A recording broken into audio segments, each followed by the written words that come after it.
Damn it. ఏంటిటా? కుండబద్దలు కొడతా అత్త. నమస్కారం, కొండబద్దల్ 2.0 స్వాగతం. నేను గౌతమ్ కాటా.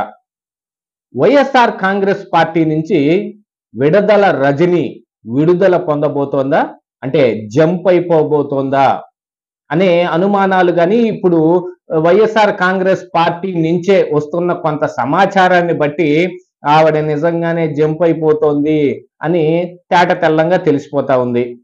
చిలకలూరిపేట నుంచి ఎమ్మెల్యే అభ్యర్థిగా గెలుపొందిన ఆవిడ జగన్మోహన్ రెడ్డికి ఏ రేంజ్ లో భజన చేసి మంత్రి పదవిని పట్టారు అనేది అందరికీ తెలిసిందే.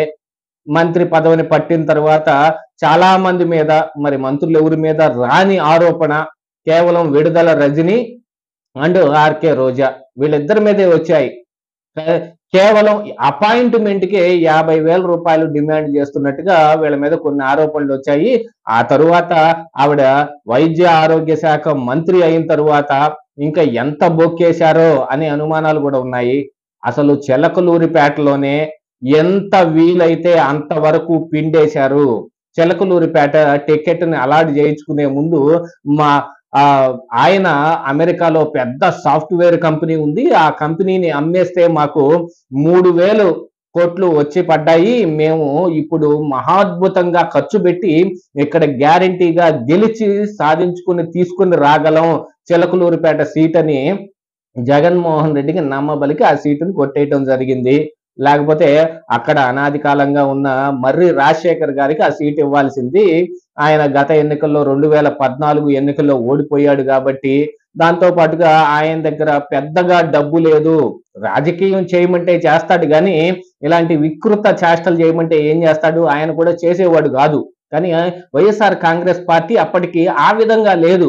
వాళ్ళు తొండ ముదిరి ఊసర వెళ్ళి అయిన విధంగా 2014 నుంచి 19 వరకు సోషల్ మీడియాలో ఎంత వికృతమైన ప్రచారం చెయ్యాలో అంతా చేసేశారు. అప్పుడు అది జరుగుతున్న కాలంలో మరి విడుదల రజని తెలుగుదేశం పార్టీలోనే ఉంది. ఒక మహానాడులో ఆవిడ మాట్లాడుతూ, నేను చంద్రబాబు గారు భిక్ష పెట్టిన ఒక సాఫ్ట్వేర్ మొక్కని ఇప్పుడు వచ్చి ఆయనతో కలిసి ఇలా మాట్లాడుతూ ఉన్నాను అని చెబితే అందరూ పొంగిపోయారు. ఆ రోజున ఏవిడేదో ఈ తెలుగుదేశం పార్టీకి ఏదో ఒరగబెట్టేస్తుంది అని.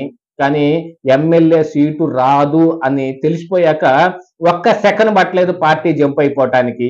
మరి ఇప్పుడు కూడా అంతే. యాక్చువల్ గా నమ్ముకుని ఓటు వేసిన చిలకలూరుపేట ప్రజానీకానికి ఏ మాత్రం కించిత్ కూడా ఆవిడ ఉపయోగపడకపోగా నాకేం వస్తుంది, నాకెక్కడొస్తుంది అని చూసుకొని ఎడవల్లి సమీపంలో ఉన్న కొన్ని భూముల్లో గ్రానైట్ నిల్వలు ఉన్నాయి అని తెలుసుకున్న తరువాత అక్కడ ఎక్కడో ఉన్న అవినాష్ రెడ్డి వచ్చి అక్కడ వాలిపోతాడు. ఆయనతో కలిసి ఏవడ కూడా ఈ ఎంఆర్ఓలతోటి వీళ్ళతోటి కొన్ని పర్మిషన్లు ఇవన్నీ తీసుకుని అక్కడ గ్రానైట్ కి పర్మిషన్ తీసుకుని తవ్వకాలు కూడా మొదలు పెట్టబోతే ఆ రైతులందరూ కలిసి కోర్టుకు వెళ్తే కదా ఆ విషయం ఆగిపోయింది. ఇలాంటివన్నీ జరిగిన తరువాత ఇక చిలకలూరిపేటలో చచ్చిన విడుదల రజనీకి ఒక్క ఓటు కూడా రాదు అని నిర్ణయించుకున్న తరువాత టికెట్ వేరే వాళ్ళకి ఇద్దాము అని అనుకుంటే ఇక పార్టీలో కొంతమంది ఉన్నారు. సజ్జల రామకృష్ణారెడ్డి కావచ్చు, ధనుంజయ రెడ్డి కావచ్చు, ఈ రోజే కొన్ని మ్యాటర్లు కూడా బయటకు వస్తూ ఉన్నాయి.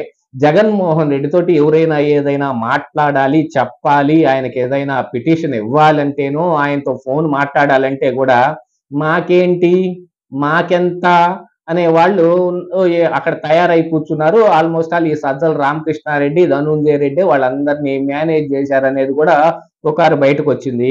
మరి అందులో ఎంత సంపాదించారో తెలియదు కానీ మరి ఏవిడ ఆయనకి ఎంత చదవ పెట్టిందో ఆ విషయం కూడా తెలియదు కానీ గుంటూరు టికెట్ ని అలాట్ చేయించుకున్నాడు. ఎందుకంటే పార్టీలో ఎవరెవరికి టికెట్లు రావాలి అని సజ్జల రామకృష్ణారెడ్డి, ధనుంజయ రెడ్డి కలిసి చెవిరెడ్డి భాస్కర్ రెడ్డి తోటి ఒక పెద్ద అంబక్కు, ఒక యాక్చువల్ గా ఫాల్స్ సర్వే రిపోర్టులు అని చెప్పుకోవచ్చు. అలాంటి ఫాల్స్ సర్వే రిపోర్టులు అన్నిటినీ కూడా తెప్పించి జగన్మోహన్ రెడ్డికి ఎక్కడ లేనివన్నీ నూరు పోశారు. ఆ నూరు పోసిన దాంతో వీళ్ళిద్దరూ ఏం చెబితే ఆ అభ్యర్థులకు మాత్రమే టికెట్ ఇవ్వటం అనేది వీళ్ళ చేతుల్లో పెట్టిన తర్వాత మరి సజ్జల రామకృష్ణారెడ్డికే చదువు పెట్టిందో, మరి ధనుంజయ రెడ్డికే చదువు పెట్టిందో, వాళ్ళకి అక్కడ చిలకలూరిపేట నుంచి గుంటూరు 2కి టికెట్ ని మార్పించుకుంది. ఇక చిలకలూరిపేటలో చేసిన భాగవతం చూడండి. వదిలిపెట్టి వెళ్ళిపోతున్న చిలకలూరిపేటలో కూడా అంటే మొత్తం అంతా పిండేసిన తర్వాత పేస్టుని మనం బ్రష్ మీద వేసుకొని కొన్నాళ్ళ తర్వాత అయిపోతుంది కదా. పిండేసిన తర్వాత దాని మీద గట్టిగా రాయి పెట్టి రుద్ది అడుగునున్న ఇంకా కంది గింజ అంతో పెసర గింజ అంతో ఉన్నదాన్ని కూడా పేస్టుని బ్రష్ మీద వేసుకున్నట్టుగా ఇక అక్కడ ఆ చిలకలూరిపేట టికెట్ ని అలాట్ చేయించడానికి మల్లెల రాజేష్ నాయుడు దగ్గర 6.5 కోట్ల రూపాయలు బేరం కుదుర్చుకొని ఆయనకి ఇప్పించారట. అందులో సజ్జల రామకృష్ణారెడ్డి ఎంత తిన్నాడో, విడదల రజనీ ఎంత తిందో, లేదు జగన్మోహన్ రెడ్డి లేదా పార్టీ ఫండ్ ఎంత ఇచ్చారో తెలియదు కానీ మల్లెల రాజేష్ నాయుడు ఇక్కడ ఖచ్చితంగా వైఎస్ఆర్ కాంగ్రెస్ పార్టీ ఏం ప్రభావం చూపించలేదు, ఇక్కడ మనం అనవసరంగా ఇరుక్కుపోతాం అనుకుని, బాబు నా డబ్బులు నాకు ఇచ్చేసేయండి, మీకు మీ పార్టీకు ఒక రామ్ రామ్, నేను వెళ్ళిపోతాను, నేను పక్కనే ఉంటాను, ఎమ్మెల్యేగా పోటీ చేయను అని అంటే ఇక 6.5 కోట్ల వ్యవహారం అప్పుడు బయటకు వచ్చింది. అందులో 3 కోట్ల రూపాయలు తిరిగి వస్తే 3.5 కోట్లు ఇంకా బ్యాలెన్స్ ఉన్నాయి. మరి అది ఎవరికి ఇచ్చారో ఎందుకు ఇచ్చారో తెలియదు కానీ ఆ 3.5 కోట్లు ఎప్పుడు వస్తాయో రాదో కూడా తెలియదు. అసలు ఇట్లాంటి వాళ్ళందరి దగ్గర డబ్బులు బాగా తినేసిన తరువాత ఇప్పుడు చిలకలూరిపేట నుంచి గుంటూరుకి మార్చేసుకొని అక్కడ అత్యంత ఘోరంగా 50,000 తక్కువ ఓట్లు సాధించి మరీ ఓడిపోవడం జరిగింది. ఇక ఆ దెబ్బతోటి ఆవిడకి మరి తెలిసి వచ్చినట్టుందో, లేకపోతే మనకి ఎందుకులే ఈ రాజకీయాలు అనుకుందో తెలియదు. లేదు అనుకుంటే మరి ఇక వైఎస్ఆర్ కాంగ్రెస్ పార్టీ మళ్ళీ తిరిగి పుంజుకొని ఎప్పటికీ ఏదో చంద్రబాబు నాయుడు అంటే మరి ఆయనకున్న ఈ 40 సంవత్సరాల అనుభవంతో మళ్ళీ తిరిగి నిలబడగలిగాడు కానీ మరి వైఎస్ఆర్ కాంగ్రెస్ పార్టీ ఉంటుందా లేదా అనే అనుమానం వచ్చిందేమో. జగన్మోహన్ రెడ్డి ఈ వీళ్ళందరినీ ఎవరు అయితే ఓడిపోయారో వాళ్ళని ఆ నియోజకవర్గపు ఇన్ఛార్జిని వీళ్ళందరితో నేను మీటింగ్ పెడతాను అని అంటే ఇక్కడ నుంచి అధికారులు అంటే జగన్మోహన్ రెడ్డి ఎవరినైతే పెంచి పోషిస్తున్నాడో వాళ్ళు అధికారులు అంటే గవర్నమెంట్ అధికారులు కాదు, వీళ్ళందరూ ఫోన్లు చేస్తూ ఉంటే ఈవిడ ఫోన్ స్విచ్ ఆఫ్ లో ఉంది. ఎందుకని ఫోన్ స్విచ్ ఆఫ్ లో ఉంటుంది? పర్సనల్ నెంబరు, అందున జగన్మోహన్ రెడ్డి పిలువటం కోసం వాళ్ళు ఫోన్ చేసిన వాళ్ళ దగ్గర ఈవిడ ఖచ్చితంగా ఈవిడ పర్సనల్ నెంబరే ఉంటది. ఆ పర్సనల్ నెంబర్ ని సైతం ఫోన్ స్విచ్ ఆఫ్ చేసుకుందంటే ఇప్పుడు ప్రత్యేకమైన అనుమానాలు వస్తూ ఉన్నాయి. ఈవిడ బీజేపీ పార్టీలోకి జంప్ అయిపోబోతోంది అనే పుకార్లు కూడా నడుస్తూ ఉన్నాయి. మరి వాళ్ళు మాత్రం రాణిస్తారా అని అంటే ఇప్పుడు బీజేపీ చాలా ఖాళీగా ఉంది. ఈ 5 సంవత్సరాల్లో వాళ్ళు బలోపేతం అవ్వాలి అని అంటే మరి విడదల రజనీ లాంటి వాళ్ళందరూ చాడు కూర్చుంటేనే కదా వాళ్ళకు కూడా పని నడిచేది.